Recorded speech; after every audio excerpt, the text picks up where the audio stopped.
Olá! Hoje o nosso papo é sobre uma virada de chave gigantesca em cibersegurança. A gente vai entender por que as maiores organizações do mundo pararam de correr atrás da tal prevenção perfeita e agora focam em uma outra coisa: construir uma resiliência de elite.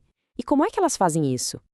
Pois é, essa frase aí resume tudo. O jogo mudou completamente. A mentalidade antiga de tentar evitar 100% dos ataques, bom, ela simplesmente não funciona mais. A nova realidade é que os ataques são inevitáveis. Então, o foco não é mais se vai acontecer, mas o quão rápido e bem uma organização consegue responder quando acontecer. E esse quando custa caro, muito caro. Olha só esse número: 4,44 milhões de dólares. Essa é a média global do prejuízo de um vazamento de dados. De repente, um problema que parecia ser só de TI vira uma dor de cabeça gigantesca para o financeiro, para a diretoria, para a empresa inteira. Ok, então se um ataque é praticamente uma certeza, como é que se sai do pânico total para assumir o controle da situação? Qual é o segredo?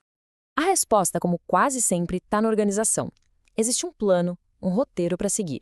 O mais famoso deles é o do NIST, que basicamente pega o caos e transforma numa receita de bolo com 4 passos bem definidos. É um guia que vai desde o que fazer antes de qualquer problema, lá na preparação, até como se levantar depois que a poeira baixa.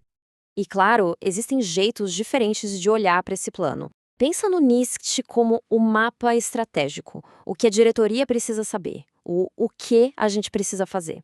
Já o framework SANS, com essa sigla PCR, é mais mão na massa. É um manual de instruções para a equipe técnica, o como fazer cada coisinha lá na trincheira, separando cada passo da resposta. Mas a sacada genial aqui é que isso não é uma corrida com linha de chegada. É um ciclo. A última fase, aquela de lições aprendidas, é o que alimenta a primeira, a de preparação. Ou seja, o que se aprende com um incidente hoje deixa a empresa mais forte para o próximo. É uma melhoria contínua. Pular essa etapa? Bom, é pedir para cometer o mesmo erro de novo e de novo. Beleza, ter um plano é ótimo. Mas quem executa esse plano? Aí que entram as equipes especializadas, o pessoal treinado exatamente para lidar com a crise. E aqui tem uma diferença que precisa ficar muito clara. De um lado tem o SOC. Pensa neles como o sistema de alarme, o pessoal que fica olhando as câmeras 24 horas por dia. Do outro lado tem o CSERT. Se o alarme do SOC dispara, é o CSERT que entra em ação. Eles são o corpo de bombeiros, a equipe que vai apagar o incêndio de verdade.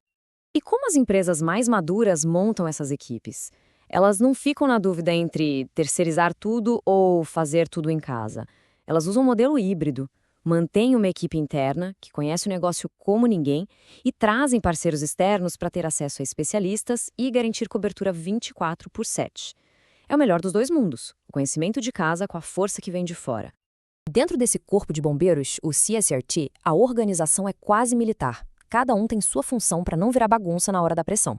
Tem o comandante do incidente, que é o general da operação, tomando as decisões estratégicas, e tem os manipuladores de incidentes, os soldados na linha de frente, que vão lá e executam o que precisa ser feito nos sistemas.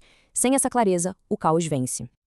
Ok, mas como a gente sabe se essa resposta está sendo boa o suficiente? Medindo. E em cibersegurança tem uma regra de ouro: tempo é dinheiro. Literalmente. E para medir isso, existem duas métricas principais. A primeira é o MTTD, ou o tempo médio para detectar. Basicamente, quanto tempo o invasor ficou passeando na rede sem ninguém perceber. A segunda é o MTTR, o tempo médio para resolução.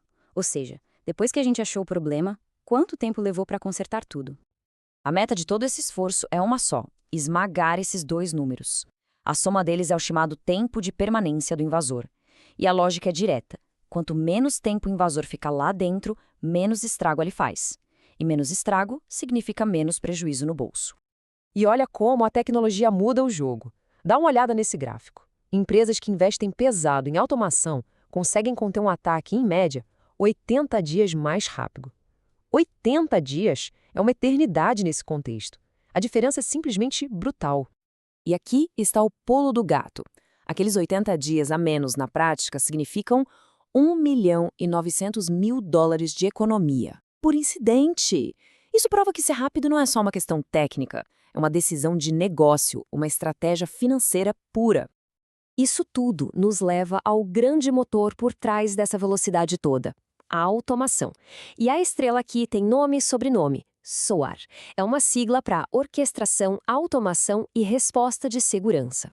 Pensa no SOAR como um robô super inteligente. Quando um alerta de segurança aparece, em vez de um analista humano ter que correr para ver o que é, o SOAR já começa a trabalhar.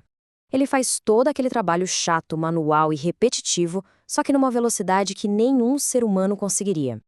E a diferença na prática é absurda. Vamos pegar um exemplo simples, um e-mail de phishing. Um analista fazendo tudo na mão levaria uns 20, talvez 40 minutos para investigar e resolver. Com o SOAR, esse mesmo processo leva 30 segundos. 30 segundos. Agora imagina isso acontecendo centenas de vezes por dia. É uma mudança de patamar. A ideia do SOAR foi tão boa, tão eficiente, que o mercado basicamente disse: ok, a automação venceu. O SOAR deixou de ser uma ferramenta extra, uma coisa legal de ter. Hoje é uma função básica, que já vem dentro das grandes plataformas de segurança como CIEM e XDR. Virou padrão da indústria. Bom, depois de tudo isso, o que a gente tira de lição dessa grande mudança de estratégia em cibersegurança? Para construir essa tal de resiliência de elite, o caminho tem 4 pilares. Primeiro, aceitar a realidade de que o ataque vai acontecer. Segundo, ter um plano estruturado para não deixar o caos tomar conta. Terceiro, medir tudo o tempo todo, porque tempo é dinheiro. E quarto, automatizar sem dó, porque velocidade é o que salva o jogo. E isso tudo deixa uma pergunta no ar, né? Se o novo padrão de excelência é ter uma resposta que é rápida, automatizada e que melhora a cada dia, será que as organizações estão realmente preparadas para essa nova realidade? A questão não é mais se a defesa é forte, mas se a resposta é rápida o suficiente.